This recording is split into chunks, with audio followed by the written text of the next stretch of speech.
నమస్తే అండి తెలుగు ప్రజలకు. ఈరోజు ఎక్కడ చూసినా భారత్ పాకిస్తాన్ యుద్ధం గురించే చర్చ జరుగుతుంది. యుద్ధం గురించి అనడం యుద్ధ విరమణ గురించి చర్చ జరుగుతుంది. కొద్దిమంది మంచి పనే చేసిరు విరమించని, ఇంకా కొద్దిమంది మరి ఎందుకు విరమించారు అని చెప్పేసి రకరకాలుగా సోషల్ మీడియాలో కానీ జనరల్ పబ్లిక్లో కానీ డిస్కషన్ జరుగుతుంది. ఈరోజు మనం ఉస్మాన్ యూనివర్సిటీకి వచ్చినాం. మరి ఉస్మాన్ యూనివర్సిటీలో తెలంగాణ ఉద్యమకారుడు, తెలంగాణ కోసం జైలు జీవితం గడిపినటువంటి అన్న మరి కోట శ్రీనివాస్ అన్న ఇప్పుడు కాంగ్రెస్లో ఉన్నాడు. అన్న సరే ఈ యుద్ధం గురించి అడుగుదాం. అన్న ఒక పోస్ట్ పెట్టిండు సోషల్ మీడియాలో, మీరు పాకిస్తాన్తో చర్చలు జరిపే ఓపిక ఉంది కానీ మరి నక్సలైట్లతో, భారతదేశంలో పుట్టి నక్సలైట్లతో మీరు ఎందుకు చర్చలు జరపట్లేదు, ఖగర్ పేరు మీద అనేక మందిని ఎందుకు మరి హతమారుస్తున్నారు అనే లైన్లో మాట్లాడుకొస్తుండు సోషల్ మీడియాలో. మరి అంటే బీజేపీ అంటే ఎందుకు అంత అసహ్యం అనేది అడుగు తెలుసుకుందాం అన్న. నమస్తే. నమస్తేనే అన్న, మీకు బీజేపీ ఏది చేసినా నచ్చదా? అంటే బీజేపీ ఒక్క మంచి పని కూడా చేయలేదంటారా? ఏ మంచి పని చేసినా చెప్పండి. బీజేపీ చేసినటువంటి మంచి పనులు ఏందో చెప్పండి. ఈ దేశంలో ప్రజల మధ్య విభజన రేఖ గీయడము, మత విద్వేషాలు రెచ్చగొట్టడము, వాళ్ళ రాజకీయ ప్రయోజనాల కోసం ఇక్కడ ఉన్నటువంటి అట్టడుగు పేదలందరినీ వాళ్ళ రాజకీయ డ్రామాలో భాగం చేస్తుంది తప్పితే ఈ సమాజానికి ఉపయోగకరంగా, సమాజంలో శాంతి నెలకొల్పే విధంగా, సమాజంలో ఉన్నటువంటి అందరి పేద ప్రజల అభివృద్ధి కోసం చేసినటువంటి 4 మంచి పనులు చెప్పండి. లేవు కదా. ఎంతసేపు మతం పేరుతోటో, కులం పేరుతోటో, ఇంకో వర్గం పైన దాడి చేయించడం తప్పితే అది చేసినటువంటి మంచి పనులు ఏం లేవు. కాబట్టి రద్దు చేసారు, అది మంచిది కదా. సరే, ఆ వర్గంలో ఆ మైనార్టీ ప్రజల యొక్క వాళ్ళకు ఉన్నటువంటి దాన్ని వాళ్ళ విషయంలో అడగాల్సి ఉంటుంది. వాళ్ళు దాన్ని అంగీకరించలేదని చెప్పాల్సి ఉంటుంది. ఇలా దేశంలో యుద్ధం అని యుద్ధం చేసిండు. పెహల్గాంలో జరిగినటువంటి దాడిలో 24 మంది చనిపోయారు. చనిపోయినటువంటి మన భారత పౌరులను ఇలా వాళ్ళు 200 కిలోమీటర్లు ఇలా భారత భూభాగంలోకి చొచ్చుకొచ్చి వాళ్ళు కాల్పులు జరిపి చంపేళ్ళు. మరి వాళ్ళని పట్టుకున్నారా? ఎందుకు దొరకలేదు? వాళ్ళు ఎట్లా తప్పించుకొని పోయిళ్ళు? పుల్వామాలో దాడి జరుగుతుంది. పుల్వామాలో దరిదాపు ఒక 300 కిలోల RDX మొత్తంగా ఆ వెహికల్లో ఎట్లా వచ్చింది అక్కడ వరకు? అంటే మీ నిఘా వ్యవస్థ కానీ, నువ్వు ముఖ్యమంత్రిగా ఉన్నప్పుడు నువ్వు మాట్లాడిన మాటలే ఇలా సోషల్ మీడియాలో వైరల్ అవుతూ ఉన్నాయి. అప్పుడున్నటువంటి ప్రధాని మన్మోహన్ సింగ్ గారి మీద నువ్వు మాట్లాడినటువంటి మాటలు ఇలా సోషల్ మీడియాలో వైరల్ అవుతూ ఉన్నాయి. మీ చేతుల్లోనే RBI గవర్నర్, మీ చేతుల్లోనే బ్యాంకింగ్ ఉంటుంది, మీ చేతుల్లోనే నెట్వర్క్ ఉంటుంది, మీ చేతుల్లోనే మీ ఈమెయిల్ ఉంటుంది, మొత్తం టెలికాం నెట్వర్క్ అంతా మీ చేతుల్లోనే ఉంటుంది. ఎట్లా వాళ్ళకు నిధులు పోతున్నాయి, ఎట్లా వాళ్ళకు కమ్యూనికేషన్ నడుస్తూ ఉందని మాట్లాడతావు? మరి నిఘా వర్గాలు, BSF, మొత్తం ఆర్మీ, మొత్తం అంతా నేవీ అంతా కూడా మీ చేతుల్లో ఉన్నది. ఎట్లా వాళ్ళు లోపలికి వచ్చిల్లని మాట్లాడినావు కదా ముఖ్యమంత్రిగా ఉన్నప్పుడు, గుజరాత్ ముఖ్యమంత్రిగా ఉన్నప్పుడు. మరి అవే ప్రశ్నలు ఇవాళ నీకేస్తా ఉన్నది ఈ భారత సమాజం అంతా. మరి నువ్వు ఇలా ప్రధానమంత్రిగా ఉన్నావు, నీ చేతుల్లోనే మొత్తం అంతా ఇలా నిఘా వర్గాలు కానీ, ఆర్మీ కానీ, ఫోర్స్ కానీ, ఎవ్రీథింగ్ నీ చేతిలో ఉన్నప్పుడు ఎట్లా పుల్వామాలో అంత దూరం రాగలిగిన్లు బాంబులు పట్టుకొని? ఎట్లా ఈ దేశంలో పెహల్గామ్కు 200 కిలోమీటర్ల దూరం లోపలికి చొచ్చుకొచ్చి అక్కడ ఉన్నటువంటి భారత పౌరుల మీద కాల్పులు జరిపి ఇలా వాళ్ళు ఎట్లా సేఫ్గా వెళ్ళగలిగిన్లు? అంటే మీరే ఎన్నికలు వచ్చినప్పుడల్లా ఇట్లాంటి ఘటనలు చేపిస్తున్నారని చాలా స్పష్టంగా ఇలా భారత సమాజంలో మెజార్టీ ప్రజలు చెప్తుంది అదే. మీరు రాజకీయ ప్రయోజనాల కోసం ఎన్నికలు వచ్చినప్పుడల్లా ఇట్లాంటి ఉగ్రవాదులతోటి దాడులు చేపించేసి దాన్ని మేముంటేనే చేయగలుగుతాం అనే రీతిగా ఇలా బిల్డప్ ఇచ్చుకుంటూ వాళ్ళు ఏం చెప్తారంటే బీజేపీ నాయకులు, మరి కాంగ్రెస్ ప్రభుత్వం ఉన్నప్పుడు టెర్రరిస్టులు రాలేదా, ఎవరిని కాల్చలేదా? ఇప్పుడు అట్లా అంటే ఇప్పుడు కాంగ్రెస్ ప్రభుత్వం ఇందిరాగాంధీ ఉన్నప్పుడు యుద్ధం చేసింది, పాకిస్తాన్ ఓడించింది.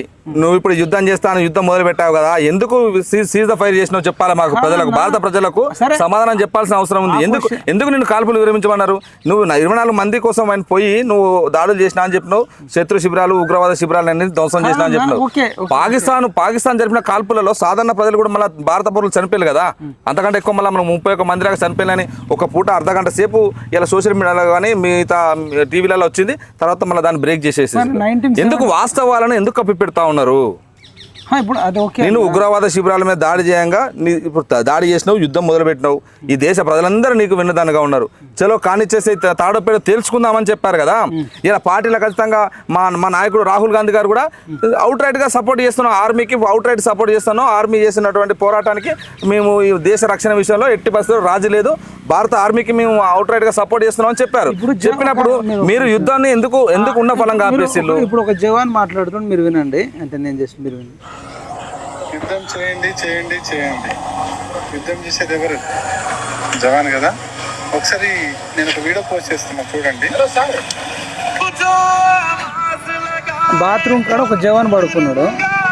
ఇది Yes, చూడాలి. నేను ఏమంటున్నా, అయితే ఒక్క నిమిషం అన్న, మీరు అదే యుద్ధం చేయమని ఎవరు అంటున్నారు? కంప్లీట్ అయినాక మీరు చెప్పండి అన్న. ఎస్ అయితే ఒక 72 మంది బర్త్ అంటే 72 మంది ఉన్న దాంట్లో కూడా కనీసం జవాను యుద్ధం చేయడానికి పోతే లేచి సీట్ ఇస్తలేరు, అయినా మీకోసం కొట్లాడుతూ అంటుండు. అయినా మేము కొట్లాడతాం, ఇది మన భారతదేశం అని నేను ఎండింగ్లో చెప్తాడు. అంటే కాపీ రైట్ పడుతుంది. నేను ఆగుతున్నా. పోరాడుతున్నాడు అతనికి జవాన్, దేశం కోసం పోరాడుతున్నాడు అతనికి. అలాంటి జవాన్ ఒక్కరంటే ఒకరికి మానవత్వం లేదు. ఒక్కరంటే ఒకరి భోగిలో ఒక్కరంటే ఒకరికి మానవత్వం లేదు. ఒక్కరంటే మంది ఉన్న మహిపాల్ గారు, భోగిలో ఒక్కరంటే ఒకరికి మానవత్వం లేదు. ఒక్కరంటే ఒకరు సీట్ ఇవ్వలేదు. అలాంటి జవాన్ దేశం కోసం పోరాడుతున్నాడు అతనికి కొంచెం కూడా రెస్పెక్ట్ లేదు. అది మన భారతదేశ పరిస్థితి. జై హింద్, జై భారత్. నేను అదే అంటున్నాను, యుద్ధం విలువ ఎవరికి తెలుస్తా అంటే యుద్ధం విలువ సైనికుడికి తెలుస్తుంది. భారతదేశంలో ఉన్నటువంటి బార్డర్లో గస్తీ కాస్తున్నటువంటి ఆర్మీ సోదరులకు తెలుసు యుద్ధం విలువ, ప్రాణం విలువ వాళ్ళకి తెలుసు. మనం ఇక్కడ కూర్చొని సోషల్ మీడియాలో పోస్ట్ పెట్టి పాకిస్తాన్ మీద బాంబులేరి, పాకిస్తాన్ మీద అజ్జేరి ఇజ్జేరి అని అంటే ఇది బాత్రూంలో ఎగిసిపడే చైతన్యమో లేకపోతే పడక గదిలో చూపించేటువంటి వీరత్వం కాదు. యుద్ధం అంటే పడక గదిలో చూపించేటువంటి వీరత్వం కాదు. యుద్ధం విలువ అదే చెప్తున్నా నేను. యుద్ధం ఎప్పుడు అవసరం, యుద్ధం ఎప్పుడు అవసరం. నువ్వు ఒకసారి మొదలు పెట్టినావు, మళ్ళీ ఎందుకు ఆపినావు? ఇంతమంది ప్రాణాలు పోయిన తర్వాత యుద్ధాన్ని ఆపమని నీకు ఎవరు చెప్పిండ్రు? ఈ భారత పౌరులు యుద్ధాన్ని ఆపమని చెప్పేలా భారత ప్రభుత్వం ప్రజలు చెప్పలే కదా. నువ్వు మోడీ విశ్వగురు అని చెప్పుకున్నావు, విశ్వగురు అని ప్రచారం చేసుకున్నావు. మరి ట్రంప్ చెప్తే ఎందుకు మోకరిల్లావు నువ్వు? ట్రంప్ ముందట ఒక క్రిస్టియన్ సోదరుడు కదా, ఒక క్రిస్టియన్ సోదరుడు చెప్తే మళ్ళీ నువ్వెందుకు విన్నావు? హిందువులు లేకపోతే ముస్లింల మధ్య జరుగుతున్నటువంటి యుద్ధంగా దీన్ని చూపించినావు కదా. చూపెట్టినప్పుడు ఇలా పాకిస్తాన్ భారత్ మధ్య జరుగుతున్న యుద్ధాన్ని చూపెట్టినప్పుడు మరి ఒక క్రిస్టియన్ అయినటువంటి ట్రంప్ చెప్తే నువ్వు ఎందుకు మోకరిల్లినావు? యుద్ధాన్ని ఎందుకు సీదా ఫైర్ చేసినావు? అసలు చర్చలే ఉండని బండి సంజయ్ మాట్లాడుతాడు. ఇక్కడ ఈ భారత పౌరుల మీద జరుగుతున్నటువంటి ఏదైతే కగారు పేరుతో యుద్ధం చేస్తూ ఉన్నారో ఇలా బండి సంజయ్కి మెదడుందో లేదో తెలుసుకోవాలి. ఆయన ఈ భారతదేశానికి లేకపోతే ఆయన మంత్రివర్గంలో ఉన్నాడా, లేకపోతే కేవలం తెలంగాణలో వండుకుంటూ తెలంగాణలో ఇక్కడనే కరీంనగర్ హైదరాబాద్లో తిరుగుకుంటూ ఆయన కేంద్ర మంత్రి అనుకుంటుండో అర్థం కావట్లేదు. ఎందుకు చర్చలు ఉండయి, ఏముండయి అంటే భారత ప్రజల మీద కగారు పేరుతో చేస్తున్నటువంటి యుద్ధాన్ని ఆపాలని ఇక్కడ ఉన్నటువంటి ప్రజాస్వామికవాదులు, మేధావులు, ప్రజలందరూ, ఆదివాసులు, అన్ని వర్గాల సమూహాల ప్రజలందరూ అడుగుతూ ఉంటే చర్చలు ఉండే అని మాట్లాడతారు. మరి శత్రు దేశంతో ఎట్లా చర్చలు చేస్తాను? తీవ్రవాదులతో నీ ప్రభుత్వం ఎట్లా చర్చలు చేస్తూ ఉంటుంది? ఇలా భారతదేశ ప్రజలకు ఇలా బీజేపీ ప్రభుత్వం చెప్పాలి, తీవ్రవాదులతోటి ఎట్లా చర్చలు చేస్తారు? మోడీ ట్రంప్ పిలిస్తే ఎట్లా మీరు చర్చలకు పోతారు? అంటే మీరు వాళ్ళు మిలాఖతులు ఉన్నట్టే కదా. అంటే తీవ్రవాదులతోటి దేశాన్ని విచ్ఛిన్నం చేయడానికి కోసం బాంబులు పెట్టి ప్రజలను హతమారుస్తున్నటువంటి ఉగ్రవాదులతోటి మీరు చర్చలు చేస్తారు. కానీ ఈ దేశ సంపద ఈ దేశ ప్రజలకే చెందాలని, ఈ దేశంలో ఇక్కడ ఉన్నటువంటి రాజ్యాంగం పట్ల కానీ ఇక్కడ ఉన్నటువంటి పాలకుల మీద కొన్ని వాళ్ళకు ఉన్నటువంటి విభేదాలు, వాళ్ళకు ఉన్నటువంటి భిన్నాభిప్రాయాలతోటి వాళ్ళు ఒక పోరాటం చేస్తూ ఉన్నారు. ఈ అంటరానితనం, అస్పృశ్యత, దోపిడీ, పీడన లేనటువంటి స్వేచ్ఛ సమానత్వంతో ఉన్నటువంటి ఒక సమాజం ఏర్పడాలని వాళ్ళు ఇలా పోరాటం చేస్తూ ఉన్నారు. మరి ఆ పోరాటం చేస్తున్నటువంటి వాళ్ళు భిన్నాభిప్రాయాలు ఉన్నప్పుడు వాళ్ళతో చర్చించడానికి మీకు ఎందుకు అడ్డస్తా ఉన్నాయి? అంటే కేవలం కార్పొరేట్ పెట్టుబడిదారుల కోసమే, ఆదానికి అడవిని కట్టబెట్టడానికి కోసమే జరుగుతున్నటువంటి యుద్ధమే కగార్. కాబట్టి ఇలా భారతదేశ ప్రజలు యుద్ధాన్ని ఎక్కడ కూడా ఆపని చెప్పలేదు. నువ్వు ఎందుకు ఆపినావు అంటే రాజకీయాల కోసం బీహార్లో జరుగుతున్నటువంటి ఎన్నికలు, అదేవిధంగా గుజరాత్లో ఉన్నటువంటి ఎన్నికలు వచ్చినప్పుడల్లా పాకిస్తాన్ తోటి ఏదో ఒకటి కవ్వింపు చర్యలకు పాల్పడి అంటే మోడీ ఉండాలి, మోడీ నువ్వేమైనా యుద్ధం చేసినావా? ఇందిరాగాంధీ, ఈ దేశ ఉక్కు మహిళ ఇందిరాగాంధీ యుద్ధం చేసింది, పాకిస్తాన్ ఓడించేది, చిత్తు చేసి పడేసింది. అట్లా నువ్వు చేయి, నిన్ను జయంగా అద్దన్నారా? నీ సోషల్ మీడియా భర్తలు అందరూ సోషల్ మీడియాలో ఫేస్బుక్లలో పోస్టులు పెట్టినట్టు కాదు. నేను చెప్తున్నా కదా, మళ్ళీ చెప్తున్నా, అదే యుద్ధం అంటే పడక గదిలో చూపించేటువంటి వీరత్వం కాదు, బాత్రూంలో చైతన్యం కాదు. ఆర్మీ సైనికుడికి తెలుస్తుంది యుద్ధం విలువ, ప్రాణం విలువ ఆర్మీ సైనికులు తెలుస్తుంది. ఒకవైపు చేయమంటారు, ఒకవైపు వద్దంటారు. మేమేమంటున్నామే, మీరు ఉగ్రవాదుల్ని ఏరేస్తా అని చెప్పిండ్రు. 370 ఆర్టికల్ నేను చెప్పాను. నేనేం చెప్తాను మహిపాల్ గారు, మీరు కూడా స్కాలర్ యూనివర్సిటీలో 370 ఆర్టికల్ రద్దు చేస్తే, నోట్ల రద్దు చేస్తే మొత్తం ఉగ్రవాదం తుదముట్టిచ్చేసినట్టే అని చెప్పిండ్రు. మళ్ళీ ఎట్లా వచ్చి ఉగ్రవాదులు ఎట్లా రాగలిగిండ్రు? 200 కిలోమీటర్లు భారత సరిహద్దులు దాటుకొని లోపలికి పెహల్గామ్కి వచ్చి ఎట్లా కాల్చి చంపిపోగలిగిండ్రు? అంత సేఫ్గా ఎట్లా వెళ్ళగలిగిండ్రు? ఎక్కడో ఇక్కడ అడవులలో ఉన్నటువంటి వాళ్ళను మొత్తం డ్రోన్ కెమెరాలు పెట్టి నిఘా పెట్టేసి మొత్తం రాడర్లతోటి మొత్తం శాటిలైట్ ఉపయోగించుకుంటూ వాళ్ళను వెతికి ఈ దేశ పౌరులైనటువంటి ఈ దేశ బిడ్డలైనటువంటి ఈ దేశ పౌరుల మీద యుద్ధం చేస్తూ ఉన్నారు. మీరు ఈ దేశ ప్రజల్ని చంపుతా ఉన్నారు, భిన్నాభిప్రాయాలు ఉన్నటువంటి వాళ్ళని చంపుతా ఉన్నారు. కానీ శత్రు దేశము పాకిస్తాన్ దేశపోడు ఉగ్రవాదులు తీవ్రవాదులు వాళ్ళు ఈ దేశంలోకి చొరబడి లోపలికి వచ్చి కాల్చి చంపి సేఫ్గా వెళ్ళగలిగిండ్రు. అంటే నీ ప్రభుత్వం ఎంత అద్భుతంగా ఉంది నీ పాలన అనేది వన్ సైడ్ అన్న. ఇప్పుడు ఇందిరా జరుగుతుంది అదే కదా ఆవేదన. ఇది కాంగ్రెస్ ఉన్నప్పుడు టెర్రరిస్టులు రాలేదా? కసాబ్ అనేటోడు బొంబాయికి వచ్చి బ్లాస్ట్లు చేయలేడా? ఇదే గోకుల్ చాట్ లో గానీ, కోటిలో గానీ, లుమ్ని దిల్సుఖ్ నగర్ లో బ్లాస్ట్లు కాలేవా? మరి అప్పుడు ఇంటెలిజెన్స్ ఎటుపోయింది? అప్పుడు ప్రధానమంత్రులు ఎటుపోయారంటే మీరు ప్రశ్న ఏం చెప్తారని మా ప్రధానమంత్రి తీసుకొచ్చి దొరకబట్టి అప్పుడు ఉన్నటువంటి మన్మోహన్ సింగ్ దొరకబట్టుకొచ్చి ఆ మసూద్ అజార్ గారిని తీసుకొచ్చి లోపటేసిళ్ళు. మీరు ఎందుకు 2017 వాడిని వదిలిపెట్టేసేసిళ్ళు? వాడిని క్లీన్ చిట్ ఇచ్చేసి ఎందుకు మళ్ళీ పాకిస్తాన్కు మంచిగా సేఫ్గా వాడిని పంపించేసేసిళ్ళు?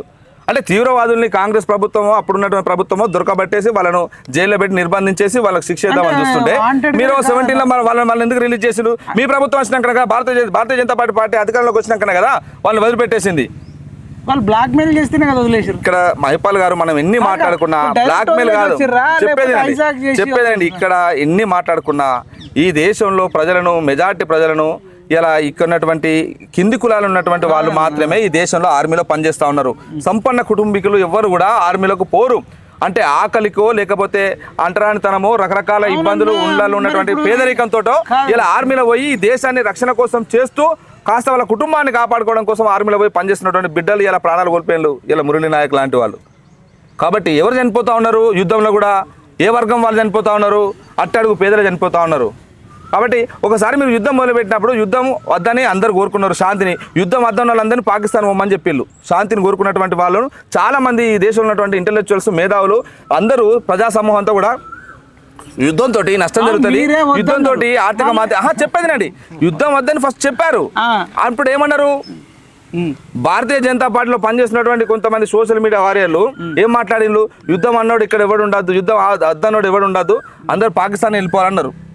అట్లన్నారా? పాకిస్తాన్ అట్లా లేదు.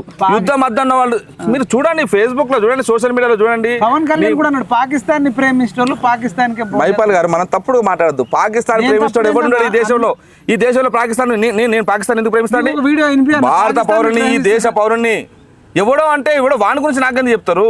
నేను ఈ దేశ పౌరుణ్ణి, ఈ దేశ మూలవాసిని, ఈ దేశ పౌరుణ్ణి, ఈ గడ్డ మీద పుట్టినవాడిని. నా దేశం కోసం అవసరమైతే నేను కూడా యుద్ధంలో గడవడానికి సిద్ధంగా ఉంటా. మాటలు చెప్పడం కాదు.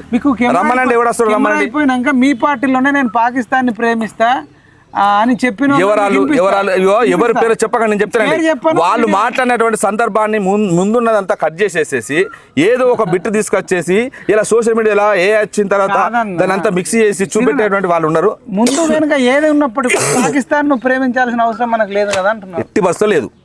ఎందుకంటే పాకిస్తాన్ తో మనకే సంబంధం? అరే మనం ఈ దేశ పౌరులమయ్యా, మనం ఈ దేశం కోసం ఏదైనా చేస్తాం, త్యాగం చేస్తాం. కానీ ప్రేమించడం వేరు. కానీ వాళ్ళు పాకిస్తాన్ ఎవరు ప్రేమించారు బ్రదర్? పాకిస్తాన్ ఎవరు ప్రేమించరు. పాకిస్తాన్ ప్రేమించాల్సిన అవసరం లేదు. ఈ దేశ పౌరులు ఈ దేశాన్ని ప్రేమిస్తారు. ఇది మట్టి మీద పుట్టిన ప్రతి బిడ్డ కూడా ఈ దేశాన్ని కాపాడుకోవడం కోసం సిద్ధంగా ఉన్నారు. యుద్ధం చేయమంటారు వద్దంటారా? మొన్న ఫస్ట్ స్టార్టింగ్ ఏమో వద్దన్నారు. వద్దని శాంతి ఎప్పుడైనా కూడా యుద్ధం ఏం చేస్తుంది? యుద్ధం తీసుకొచ్చే పరిణామాలు ఏంది? మన చరిత్ర మొత్తం చదువుకున్న వాళ్ళం. యుద్ధంతో ఆపని ఎవరు చెప్పిన వాళ్ళే ఆపిల్ కదా. 56 ఇంచుల శాతం అని చెప్పినటువంటి ఆయనే కనీసం ఆ పాక్ ఆక్రమిత కాశ్మీర్లో 56 ఇంచులను కూడా మనం స్వాధీనం చేసుకోలేకపోయినాం. ఏం చేసినావయ్యా మోడీ నువ్వు? ఇంతమంది ప్రజల ప్రాణాలను బలిగొన్నావు కదా. యుద్ధం మొదలుపెట్టద్దన్నలో పాకిస్తాన్కి వెళ్ళిపోమని చెప్తారు. మరి ఇప్పుడు నువ్వే సీజ్ ద ఫైర్ చేసినావు. మరి నువ్వేడికి వెళ్ళిపోవాలి? ఎవరికి చెప్పకుండా గుడ్డు సాపుడు కాకుండా పోయి నవాజ్ షరీఫ్కు బర్త్డే శుభాకాంక్షలు చెప్పి అలా తల్లి కాలుమకి బిర్యానీ తినత్తివి. ఇవన్నీ మాట్లాడితే ఈ దేశంలో మేమంతా దేశద్రోహులుగా ఇంకా రకరకాలుగా ముద్రలు వేస్తారు. మరి నువ్వే కదా పోయి పాకిస్తాన్ పోయి బిర్యానీ తినొచ్చింది, నవాజ్ షరీఫ్కు జన్మదిన శుభాకాంక్షలు చెప్పింది, అలా తల్లి కాలుమకి నువ్వే కదా. మరి భారతీయ జనతా పార్టీ నాయకులు ఆయన ఏమన్నాలో చెప్పాలి. కాబట్టి యుద్ధము వద్దని ప్రజలు కోరుకుంటారు ఎప్పుడైనా. ఎందుకంటే యుద్ధం వల్ల జరిగే నష్టం సాధారణ మధ్యతరగతి పేద ప్రజల మీదనే దాని ప్రభావం అంతా కూడా ఈ దేశ ప్రజల మీద పడుతుంది అనేది దాన్ని కోరుకుంటారు.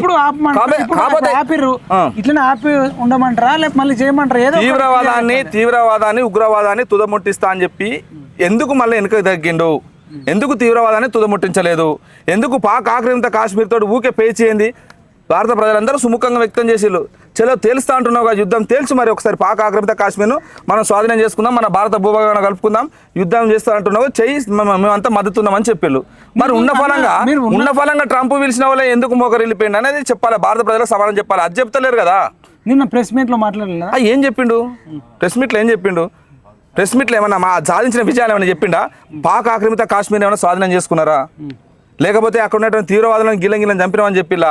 లేకపోతే పెహల్గాంకు సంబంధించినటువంటి ఉగ్రవాదులు ఎవరైతే ఉన్నారో ప్రజలను చంపినటువంటి వాళ్ళని చంపిలా కనీసం?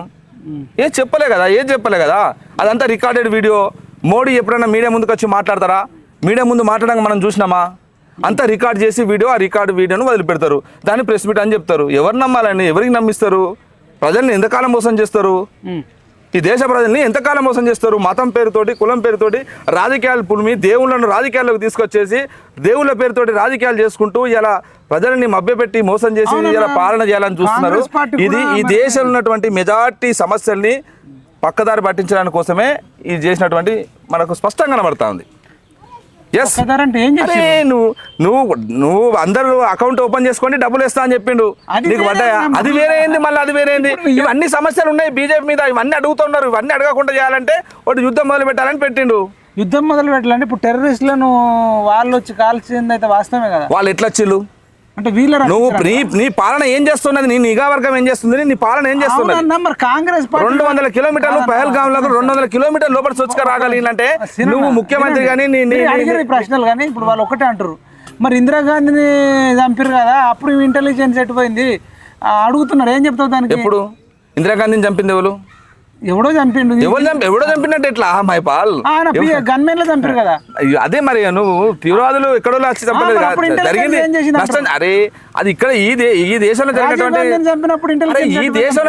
ఈ దేశంలో ఉన్నటువంటి వాళ్ళు అది చేస్తారని అనుకోలే కదా, ఊహించలే కదా. మంత్రులను చంపితే అంటే మైపాల్ ఈ దేశంలో జరిగినటువంటి ఘటనలకు పరాయి దేశం నుంచి వచ్చి దాడి చేసిపోయిన దానికి పోలిక పెట్టకు. సరే మరి నేనేమంటున్నా, వాడు పరాయి దేశపోడు, వాడు విదేశం, వాడు పాకిస్తాన్ వాడు. ఉగ్రవాదులు అనే వాళ్ళు పాకిస్తాన్ నుంచి వచ్చిపోయిన్లు.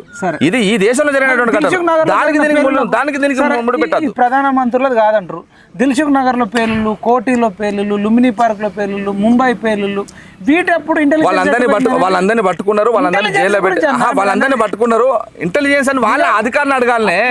నేను ఇంటెలిజెన్స్ వ్యవస్థలో లేను కదా, నేను పోలీస్ బీజేపీ నిఘా వర్గాలు ఏం చేసినాయన్న ఈ ప్రభుత్వాన్ని అడిగినప్పుడు వాళ్ళు కౌంటర్ అటాక్ గా కాంగ్రెస్ ప్రభుత్వం పేర్లు జరిగినాయి.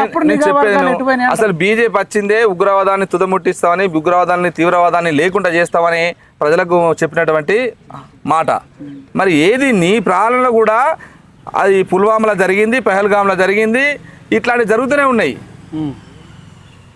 నువ్వు చెప్పాలి సమాధానం, నువ్వు దానికి సమాధానం, ఆ ప్రభుత్వం చెప్పాల్సిన సమాధానం. నువ్వు నన్ను నిఘా అప్పుడు ఏమైందంటే నిఘా వర్గాలు మా కాంగ్రెస్ ప్రభుత్వం అప్పుడు ఖచ్చితంగా మరి వాళ్ళు ఏమంటారు? ఇన్నేళ్ళు వాళ్ళే ఉన్నారు కదా, ఎన్నేళ్ళు అసలు సమస్యలు అన్నిటికీ కాంగ్రెస్ కారణం. ఆ కాశ్మీర్ అట్లనే ఉంచిర్రు, ఇది అట్లనే ఉంచి. అరే అందుకనే కదా నువ్వు యుద్ధం చేస్తా అంటే చేయమని చెప్తా, మళ్ళీ నువ్వు పారిపోయి వచ్చినావు వెనుకకు. ఎందుకు నువ్వు హిందూ ముస్లిం అని చెప్తావు, మరి ఒక క్రిస్టియన్ అయినా చెప్తే ఎందుకు మోకరిల్లావు నువ్వు? అన్న మీరేమో ప్రధాన మతాల పేరుతోటి నువ్వు రాజకీయం చేస్తావు, మతం పేరుతోటి ఓట్లు వేయించుకుంటావు. మళ్ళీ క్రిస్టియన్ అయినా చెప్తే ఇది మొత్తం నువ్వే విశ్వగురు అని చెప్పుకుంటావు. ఆ విశ్వగురు అంటేవి ఒక ట్రంప్ చెప్తే ఎందుకు భయపడినావు? 56 ఇంచుల ఛాతీ కదా నీది. ట్రంప్ చెప్తే 3.5 అని మీరు అంటారు కదా. ఇప్పుడు వాళ్ళ నుంచి క్వశ్చన్ ఏంటంటే ఆర్మీ చీఫ్ను కానీ, ఎయిర్ ఫోర్స్ చీఫ్ను కానీ, నేవీ చీఫ్ను కానీ వాళ్ళతో అందరితో, విదేశాంగ మంత్రితో కానీ మెయిన్గా ఇప్పుడు ఎవరైతే జవాన్లకు చీఫ్గా ఉంటారో ఈ 3 ఫోర్సులకు త్రివిధ దళాలతో చర్చించినాకనే ఒప్పుకొని ఉంటాడా, లేకపోతే వీళ్ళు చేద్దామంటే వద్దని చెప్పి ఉంటారా? అది మోడీ చెప్పాలి. అడుగుతున్నది నేను భారత ప్రభుత్వం లేను, వీళ్ళందరితో చర్చించినాక నువ్వు ఒప్పుకున్నావా ఏందనేది మోడీ చెప్పాలి. నేనెట్లా చెప్పగలుగుతా? నేను ఇక్కడ మహిపాల్ మనం చూస్తా ఉన్నాం, మొత్తంగా ఎపిసోడ్ మొత్తం చూస్తున్నాం. ఇక్కడ మోడీ యుద్ధం అంటేనేమో మోడీని చూపించేసిళ్ళు మొత్తం. మోడీ యుద్ధం చేస్తుండు, మోడీ ఎక్కడ చేస్తుండే ఆ యుద్ధం? సోషల్ మీడియా బుద్ధి లేని వాళ్ళందరూ కూడా మోడీగా చేసేది యుద్ధం. భారత ఆర్మీ సైనికులు, ఈ భారత పౌరులు, మన బిడ్డలు యుద్ధం చేసేది వాళ్ళు, చనిపోయేది వాళ్ళు. భారతీయ జనతా పార్టీ నాయకులు కాదు, భారతీయ జనతా పార్టీలో RSSలో తిరుగుతున్నటువంటి చెట్టి గ్యాంగ్ కాదు. సీనన్న మీరు అట్లా అంటే ఈ మరి సోషల్ మీడియాలో పోస్టులు పెట్టి మొత్తం వీరత్వం చూపించడం కాదు. నేను అందుకనే చెప్తున్నా కదా. సీనన్న, ఇప్పుడు మీరు ఇట్లా మంచిగా కౌంటర్ ఇస్తారు, మోడీ యుద్ధం చేయలేదు, మరి వాళ్ళు ఏమంటారు 1971 లో కూడా ఇందిరాగాంధీ యుద్ధం చేయలేదు, అప్పుడు కూడా జవాన్లే ఆ యుద్ధాన్ని అవుట్ రైట్ నిర్ణయాలు తీసుకొని ఆ పాకిస్తాన్ మీద జరుగుతున్నటువంటి యుద్ధాన్ని ఓడించిన దాంట్లో ఇందిరాగాంధీ ముఖ్య పాత్ర పోషించింది, భూమిక పోషించింది. ఈ సైనికులు వెంబడి ఉండి మరి ఆ యుద్ధాన్ని పర్యవేక్షించింది.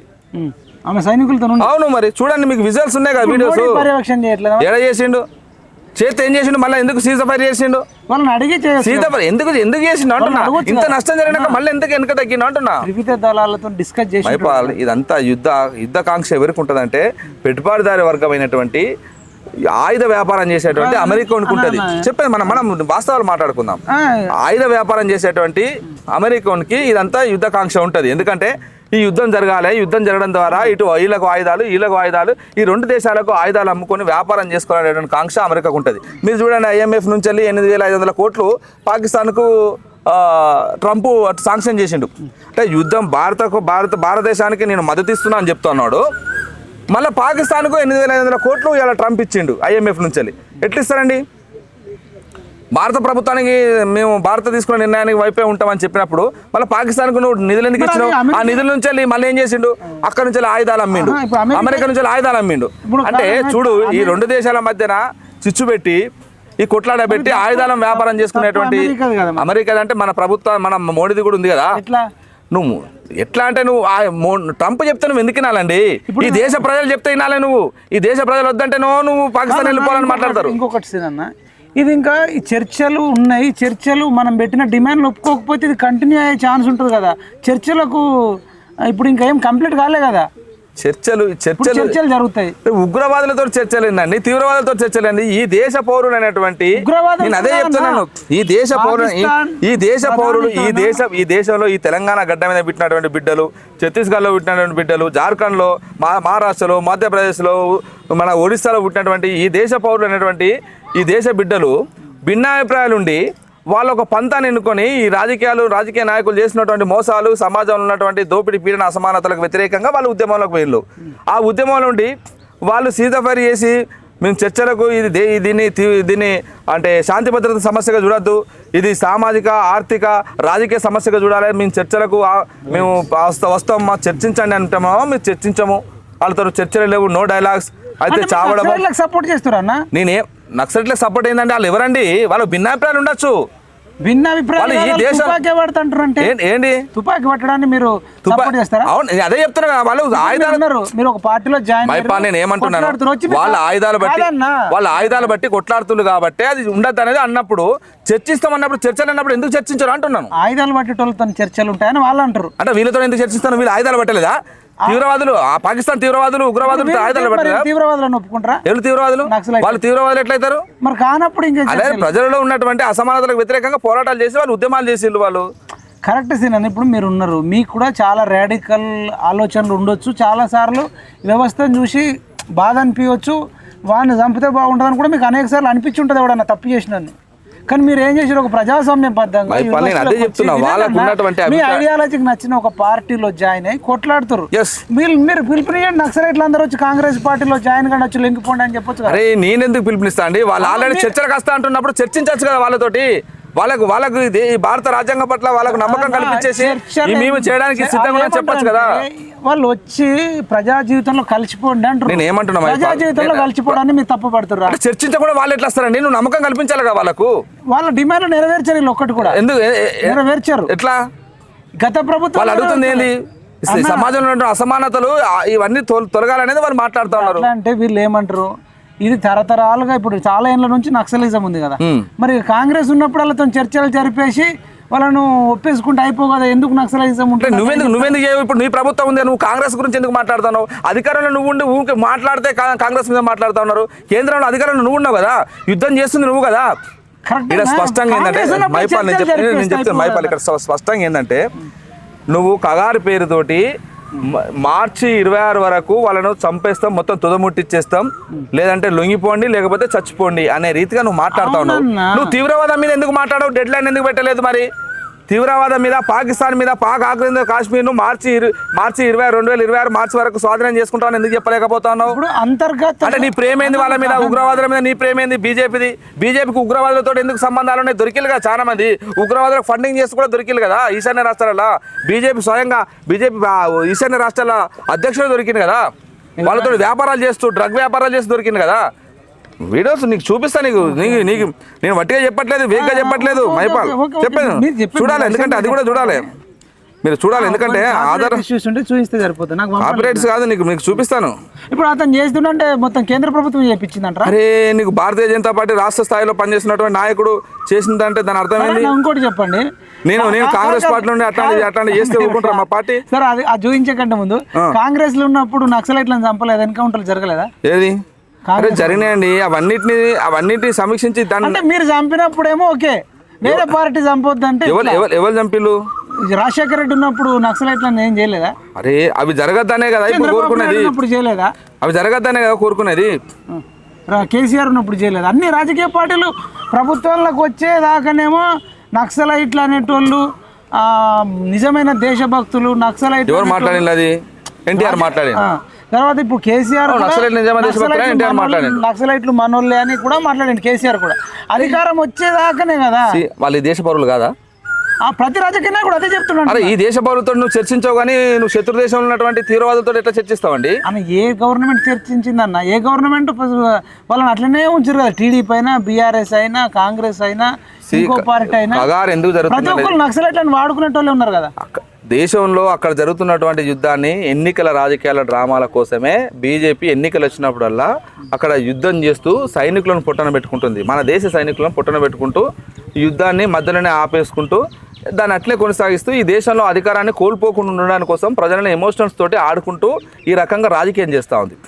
ఇక్కడ మధ్య భారతంలో జరుగుతున్నటువంటి కగార్ పేరుతో జరుగుతున్నటువంటి యుద్ధం ఏంటంటే ఆయన ఆర్థిక పెట్టుబడిదారు అయినటువంటి ఆదాని, అంబానీ, జిందాల్ లాంటి వాళ్లకు ఈ అడవిలో ఉన్నటువంటి అపారమైనటువంటి ఖనిజాన్ని, ముఖ్యంగా బాక్సైట్, ఐరన్, నీకు ఇవన్నీ ఈ ఖనిజాలన్నిటిని కూడా ఆదాని, అంబానీ, జిందాలకు కట్టబెట్టడానికి కోసం ఉన్న ఫలంగా 2026 వరకు వాళ్ళకు అది హ్యాండ్ ఓవర్ చేసి అక్కడ మైనింగ్ తయారు చేసేసి మొత్తం ఉన్న సంపద అంతా కూడా పిడికెడు మంది పెట్టుబడిదారులు, గుజరాతీ పెట్టుబడిదారులకు దారదత్తం చేయడానికి కోసమే ఇలా ఆ మధ్య భారతంలో ఆదివాసీ ప్రజల మీద ఇలా భారత రాజ్యాంగానికి వ్యతిరేకంగా ఆర్టికల్ 5, ఆర్టికల్ 6, షెడ్యూల్ 5, షెడ్యూల్ 6కు ఇలా దాన్ని వైలేట్ చేస్తూ, రాజ్యాంగాన్ని వైలేట్ చేస్తూ ఆ ప్రాంతంలోకి పోయి, ఆ భూభాగంలోకి పోయి వాళ్ళ మీద దాడులు చేస్తూ వాళ్ళని చంపుతూ ఇలా ఈ యుద్ధం చేస్తా ఉంది. కాబట్టి ఆదాని అంటే వాళ్ళు ఏమంటారంటే కాంగ్రెస్ ప్రభుత్వం ఉన్నప్పుడే కదా వాళ్ళకు మరి ఎంకరేజ్ చేసిర్రు, వాళ్ళు ఉన్నప్పుడు ఎంకరేజ్ చేసిర్రు.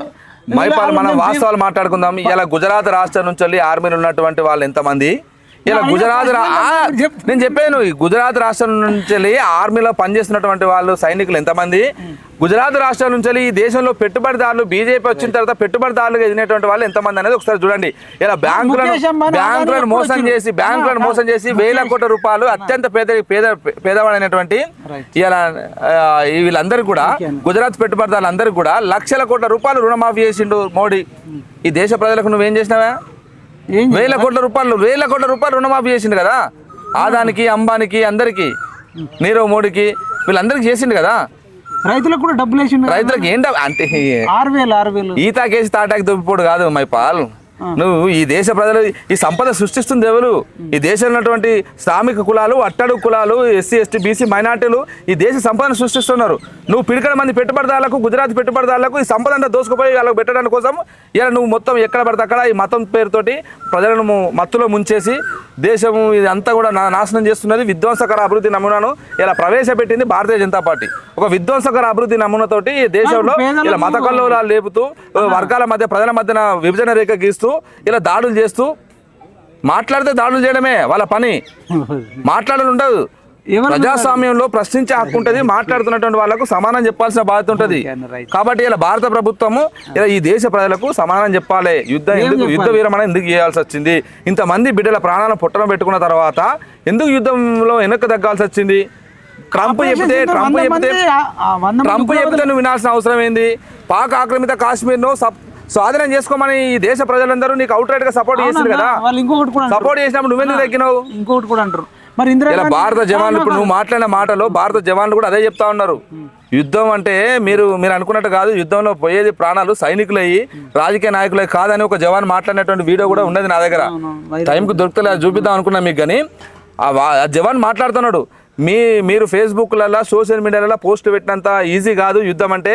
యుద్ధంలో ప్రాణాలు కోల్పోయేది సైనికులు, ఆర్మీ సైనికులు. మాకు తెలుసు యుద్ధ బాధ ఏందని, అది అంటే వాళ్ళకి తెలుసు వాస్తవానికి. రైట్. ఇంకొక question last final అయిపోకూడదు 1 minute. Indira Gandhi యుద్ధం గెలిచినప్పుడే పాక్ ఆక్యుపైడ్ కాశ్మీర్ ఏదైతే ఉందో ఎందుకు స్వాధీనం చేసుకోలేదు అనేది పెద్ద ప్రశ్న అడుగుతుర్రు బీజేపీ సైడ్ నుంచి. మీరు ఏం చెప్తారు దాన్ని? ఎప్పుడు అది యుద్ధం గెలిచిన తర్వాత? ఎప్పుడు అది? ఏ యుద్ధం? 1971లో. 1971లో యుద్ధం గెలిచినప్పుడు యుద్ధం గెలిచి 90,000కు పైగా పాకిస్తాన్ సైనికులు లొంగిపోయిన తర్వాత, మనం యుద్ధం గెలిచిన ప్రకటించిన తర్వాత ఆక్యుపైడ్ ఆల్రెడీ చెప్పేది పాకిస్తాన్ స్వాధీనం చేసుకున్నది ఆల్రెడీ మన భారత భూభాగంలో ఉన్నది. అది తర్వాత జరిగినటువంటి ఉగ్రవాదులు చేసినటువంటి దాంట్లోకి వెళ్ళి వాళ్ళు స్వాధీనం చేసుకున్నారు. అప్పుడు భారత భూభాగంలో ఉన్నది. పాక్ను ఓడించినటువంటి చరిత్ర ఇందిరాగాంధీది. మనం మళ్ళా దాన్ని ఇదే భారతీయ జనతా పార్టీ భారతీయ గెలిచిన తర్వాత మళ్ళీ వచ్చి అవును మరి అది తర్వాత జరిగినటువంటి పరిణామాలు కదా. మొత్తం భారతీయ జనతా పార్టీ చేసేదే చరిత్రను మొత్తం వక్రీకరించేసి ఈ స్వాతంత్ర ఉద్యమంలో లేనోడు స్వాతంత్ర ఉద్యమం చేసినట్టు చెప్తాడు. ఈ దేశానికి బ్రిటిష్ నుంచి స్వాతంత్ర ఉద్యమం రావడానికి, దేశానికి స్వాతంత్రం రావడానికి కారణం ఈ దేశ పౌరులు, ఈ దేశంలో కాంగ్రెస్ పార్టీ. భారతీయ జనతా పార్టీ అప్పుడు లేనే లేదు, ఆ ఉద్యమం లేనే లేరు, కానీ వాళ్ళే స్వాతంత్రం తెచ్చినట్టుగా ఫీల్ అవుతారు. కాబట్టి దేశభక్తుల ముసుగేసుకొని దేశాన్ని విచ్ఛిన్నం చేస్తున్నది ఎవరనేది భారతీయ జనతా పార్టీ అనేది చాలా స్పష్టంగా ఈ దేశ ప్రజలకు అర్థమైపోయింది. ఈ దేశ ప్రజల ముందు దోషిగా భారతీయ జనతా పార్టీ నిలబడడం ఖాయం. ఓకే అన్న, థ్యాంక్ యూ. రైట్. ఇదండి కోట శ్రీనివాసన్నతో సంచలన ఇంటర్వ్యూ. అన్న మరి బీజేపీ ప్రభుత్వం, మరి కేంద్ర ప్రభుత్వం ఒక్క మంచి పని చేయలేదంటున్నాడు. నిజంగా ఒక్క మంచి పని అన్న చేసిందా లేదా? ఒకవేళ అన్న మాటలతో మీరు ఏకీభవిస్తుర్రా? ఒకవేళ మంచి పని చేస్తే మీరు కామెంట్ పెట్టండి, ఏదైనా చెడు చేసినా కామెంట్ పెట్టండి. కోట శ్రీనన్నకు ఎంతమంది మద్దతుగా ఉంటారో, ఆయన మాటలను ఏకీభవిస్తారా, వ్యతిరేకిస్తారా కూడా మీరు కామెంట్ చేయండి. ఈ వీడియోని ఎక్కువ మందికి షేర్ చేయాలని కోరుకుంటూ, జై జవాన్, జై కిసాన్, జై హింద్.